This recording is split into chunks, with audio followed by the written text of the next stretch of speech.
Even when you feel low, you can still go. Even when you feel slow, you can still go.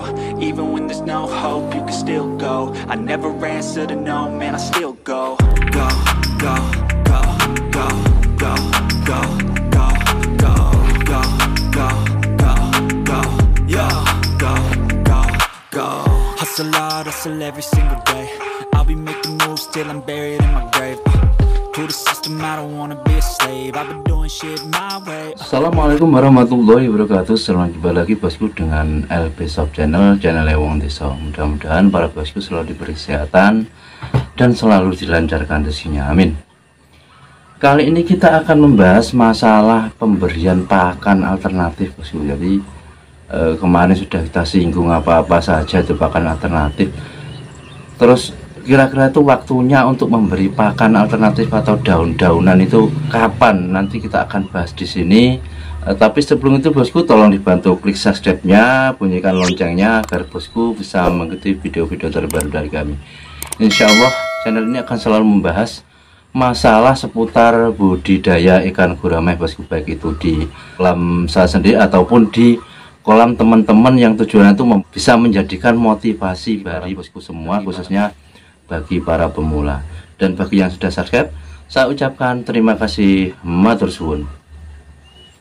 Kalau kita memberi pakan alternatif atau pakan daun-daunan itu bosku, sebaiknya itu diberikan pada waktu habis dikasih pakan sentrat. Jadi untuk pakan sentratnya itu tetap bosku, soalnya kemana ada yang bertanya itu kalau dikasih pakan daun-daunan apa enggak dikasih pakan sentrat, ya sebaiknya tetap dikasih pakan sentrat sudah.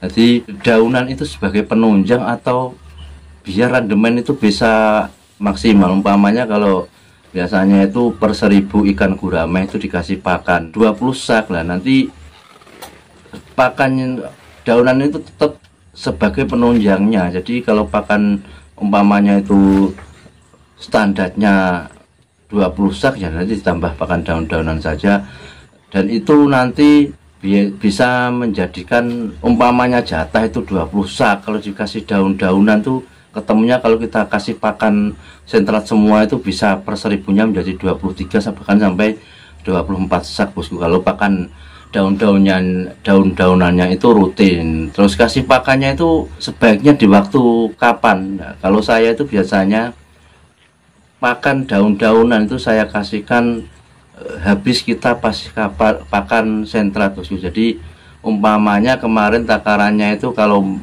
kasih pakan sentrat tuh kalau makan satu hari itu 15%. Jadi kalau habis 5 sak itu kan 1 kental, berarti kita ngasih pakan satu harinya itu 1,5 kilo. Nah habis itu nanti dikasih pakan daun-daunan. Jadi untuk ikan-ikan itu yang mungkin belum kenyang ataupun yang sudah kenyang itu akan tetap mau makan bosku. Jadi kalau pakan dedaunan itu kan nggak sama dengan pakan sentrat. Kalau pakan sentrat itu sekali kita kasih pakan itu habis bosku, tapi kalau pakan dedaunan itu tetap nanti istilahnya mangan itu ngemil.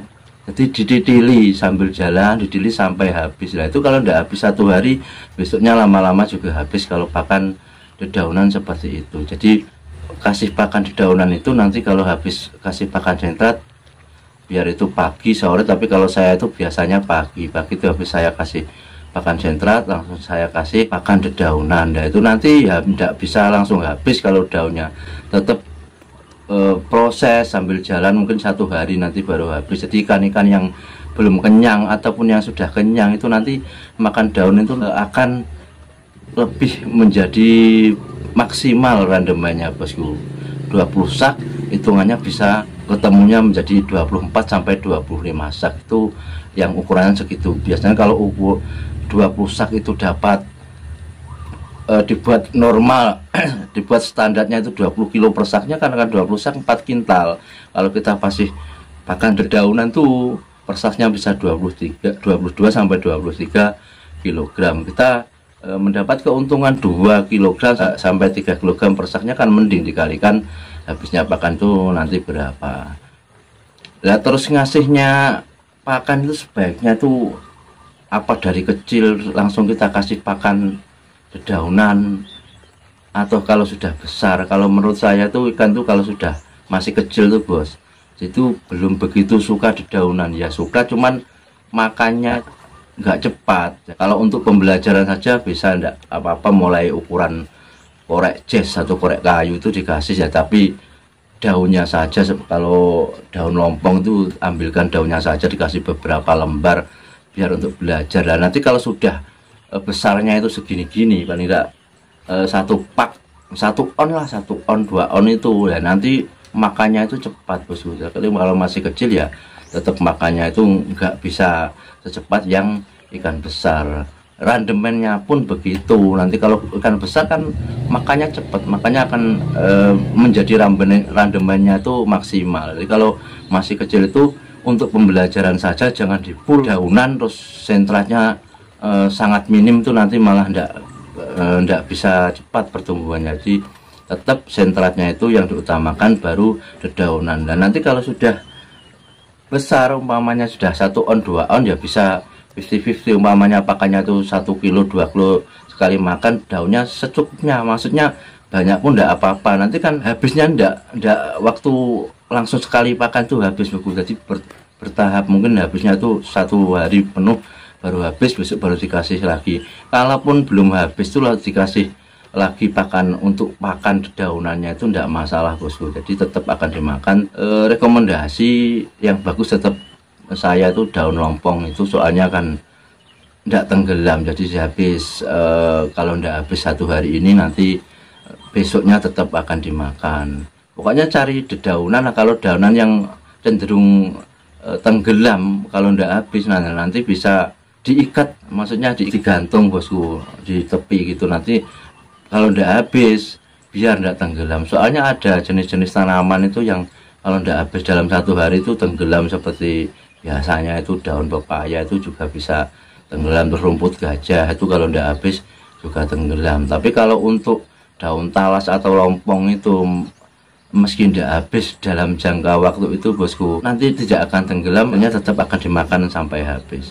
Jadi intinya itu kalau kita ngasih pakan dedaunan lebih baik, kalau menurut saya. Nanti kalau mungkin ada pendapat lain dari para suhuku ya bisa langsung komen-komen di kolom komentar. Kita akan selalu terbuka.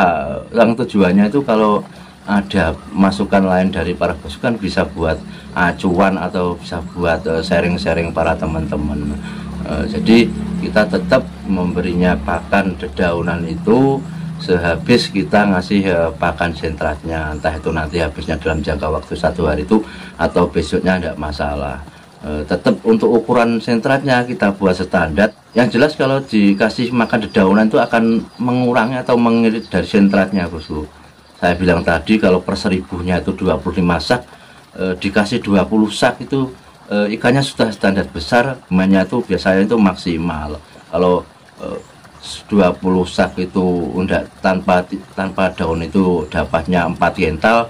Biasanya kalau dikasih pakan dedaunan itu bisa menjadi ya hampir 5 kentalan ya. Jadi kita yang jelas itu tidak ada ruginya kalau kita ngasih pakan, cuman yang jelas itu kerjanya itu yang jelas akan tambah. Jadi kalau untuk kolam masih 1-2 kapasitas 5.000 itu insya Allah masih bisa terjangkau, masih bisa mengerjakannya. Kalau sudah ikannya itu banyak ya mungkin 1 atau 2 kolam aja yang difokuskan untuk memberi pakan dedaunan itu bosku. Yang jelas kalau dikasih pakan dedaunan itu, tambahan pakan dedaunan itu bosku, ikan itu nanti cenderung sehat. Soalnya untuk protein nabatinya itu terpenuhi. Jadi ada perimbangan antara protein hewani dan protein nabati. Soalnya ikan gurame itu jenis pemakan tumbuh-tumbuhan. Jadi kalau terlalu digejor atau terlalu dibul, disetut untuk sentratnya tanpa ada perimbangan daripada tumbuh-tumbuhan, itu nantinya ikan itu mudah kena sakit. Soalnya rata-rata saya amati ikan itu sakitnya itu dari pertama itu kebanyakan makan. Jadi kalau sudah overdosis kebanyakan makan itu nanti ditandai dengan biasanya ikan itu ada mulai 1-2 yang tidak beres. Jadi bosku itu harus tanggap kalau mulai ada ikan yang tidak beres, umpamanya ikan itu mengambang warnanya hitam, terus dari insangnya keluar angin perumpus atau mulutnya itu ada yang luka, itu biasanya mulai ditanda-tandai ikan itu kebanyakan makan. Makanya harus teliti ya. Kalau dengan dioplos dengan porsinya dengan dedaunan itu, nanti itu bisa mengurangi kemungkinan seperti itu. Jadi tetap ada baiknya kalau kita mengasih pakan dedaunan itu, dan waktu serta waktunya kita ngasih itu tadi sudah saya jelaskan dengan runtut, umur berapa, terus ngasih pakannya waktu apa. Mudah-mudahan itu menjadi jawaban bagi para bosku yang kemarin bertanya tentang pakan dedaunan. Akhirnya tetap semangat. Saya akhiri. Assalamualaikum warahmatullahi wabarakatuh.